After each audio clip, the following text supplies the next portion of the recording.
Hi అండి. Welcome to Tamil Durga shorts. అందరూ ఎలా ఉన్నారు? బాగున్నారా? మేము కూడా చాలా బాగున్నాం. లాంగ్ వీడియోస్ పెట్టే 1 వీక్ పైన అయిపోతుందండి. ఎందుకంటే టైం కుదరట్లేదు. మధ్యలో ఒంట్లో కూడా బాలేదనమాట. అందువల్ల ఏంటంటే తీసిన వీడియోసే అప్లోడ్ చేయడానికి అయితే టైం కుదరలేదండి. ఎవరు ఏమనుకోవద్దు. కొత్తగా మన ఛానల్ ఎవరైనా చూస్తుంటే కనుక సబ్స్క్రైబ్ చేసుకోండి. అలానే నచ్చితే కనుక వీడియోస్ని లైక్ చేయండి. ఇంకా ఇక్కడైతే కనుక మా పక్క పొలం ఉంది కదండి. ఎప్పుడు మీకు చూపిస్తాను కదా షార్ట్ వీడియోస్లో అవి కూడా. ఇంకా పక్క పొలం అయితే ధాన్యం అయితే ఊడ్చేస్తున్నారనమాట. ఇదివరకంటే మనుషులు చేసేవారండి. ఇప్పుడు మెషిన్సే వచ్చేసినాయి కదా! ఎంత నిమిషంలో చేసేసిందో చూడండి. నేను అప్పుడే టైలరింగ్ క్లాస్‌కి వెళ్ళొచ్చాననమాట. నన్ను పిలిచింది ఆ అక్క. వాళ్ళ హస్బెండ్ ఆయన, ఈవిడేమో వాళ్ళ అమ్మగారనమాట. ఆయన ఉన్నారు కదా! వాళ్ళ అమ్మగారనమాట. మా పక్క పొలమే కాబట్టి అక్కడ మావి ఇంకా ప్లేట్లవి పడిపోతూ ఉంటాయేమో. ఒకటి మా చిన్ను విసిరేయాలి, లేదంటే కాకులేమన్నా తీసుకెళ్ళిపోవాలి. ఒక 2, 3 ప్లేట్లయితే తీసిచ్చిందనమాట అక్క. పక్షి చూసారా కొంచెం ఉంటే చక్రంలోకి వెళ్ళిపోదును.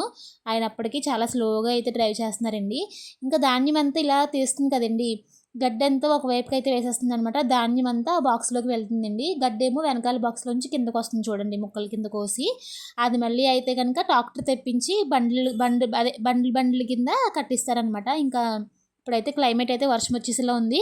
అందువల్ల ఏంటంటే ఆయన తొందరగా అయితే కోసేస్తున్నారండి. ఇదివరకు అయితే 10-15 మంది మనుషులను పెట్టుకుని కోయించుకునేవారు. ఇప్పుడంతా అన్ని పనులు సులభం అయిపోయినాయండి. డబ్బులుంటే ఏ పనైనా సులభమే.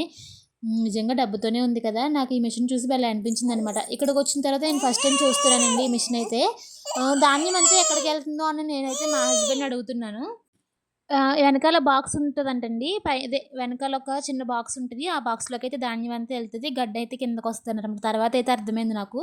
నిజంగా ధాన్యం అంతా కిందేసేస్తున్నారండి. మళ్ళీ డబుల్ పని కదా అని ఆలోచిస్తున్నాననమాట నేను. మా హస్బెండ్‌ని అడగలేదు. తర్వాత అడిగితే అప్పుడు ఆయన చెప్పారనమాట. ఇంకొక లైనే ఉందండి. ఆ లైన్ కూడా కోసేసారనమాట. ఇంక చూసారా 4, 5 లైన్‌లయితే పెట్టారు గడ్డి.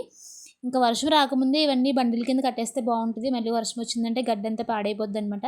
ఇదిగోండి ధాన్యం అంతా ట్రాక్టర్‌లోకైతే తీస్తున్నారు చూడండి. ఇంకా వీళ్ళు చేసిన తర్వాత లైన్‌గా చేలున్నాయి కదా! ఆళ్ళు కూడా చేసేసుకున్నారు ఇంక ఇదే బండితో. ఇంకా కొన్ని చేలయితే ఇంకా అవ్వలేదని చెప్పేసి ఆయనయితే వెళ్ళిపోయారనమాట. ఇంకా ధాన్యం అయితే ఒక ట్రాక్టర్ అయితే వచ్చిందండి వీళ్ళకి. దగ్గర దగ్గర ఒక 50 మూటలొస్తాయేమో. ఇంకా ఉన్నాయి వీళ్ళ చేనులయితే. ఒక 3, 4 చేనులున్నాయి. అవి ఇంకా అయితే దున్నలేదనమాట. మళ్ళీ వస్తారేమో అనుకుంటా మరి.